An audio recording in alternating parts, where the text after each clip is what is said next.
بهذا القالب ديال السكر والزيت غتعتق الحولي ديالك محصور من البول. الا كان محصور وما عالجتيهش راه يقدر يموت لك الله يحفظ. في اخر حلقه وريتكم كيفاش تعرفوا الحولي ديالكم الا كان محصور من البول، وجاوني صدمه ديال التعاليق كيقولوا لي يا خويا مصطفى حنا طحنا في حولي محصور ورينا كيفاش نعالجوه. واليوم انا كابن كساب غنعطيكم الاسرار اللي غتعتق لك الحولي ديالك. ودابا تبع معايا هاد 3 ديال الخطوات قبل ما يفوت الفوت.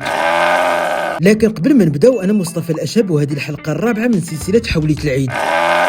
اول خطوه ديرها باش تعالجوه هو دير ليه المساج بالزيت البلديه. جيب شويه ديال الزيت البلديه وسخنها دفا غير شويه، وقلب الحوله على ظهره وبدا دير ليه المساج خفيف تحت الكرجات السره ديالو هنا بالضبط. يديك غاديه من اللور للقدام، وهذا الشيء كيرخي العروق وكيسخن البلاصه باش يتسرح البول. الخطوه الثانيه الماء مع عسل الحر ولا مع السكر. شربوا الماء دافي مخلط مع العسل الحر ولا مع السكر، حيت الحلاوه كدير ليه تنشيط للكلاوي باش يدفعوا البول اللي محبوس لداخل. الخطوه الثالثه جري عليه يتحرك، ما تخليهش يبرك نهائيا. الحول المحصور الا برك غادي يموت، خاصك تمشيه وتجري عليه، حيت هاد الحركه مع الوجع اللي فيه كتعاون الحجره تطيح وتسرح البول. وإلا جربتي هاد الشيء كامل وبقى الحولي مزير، الحل الاخير اللي عندك هو تعيط للبيطاري. عيط عليه بالزربه ويدق ليه الدواء قبل ما تفرق عليه المتانه لداخل. حفظوا هاد الفيديو بارطاجيوه مع الناس اللي معيدين، ما بغيت منكم والو فقط رحمه الوالدين. واش حتى نتوما تحصل لكم الحولي ديالكم كيفاش عالجتوه؟ شاركونا في التعليقات، على الله تفيد شي واحد.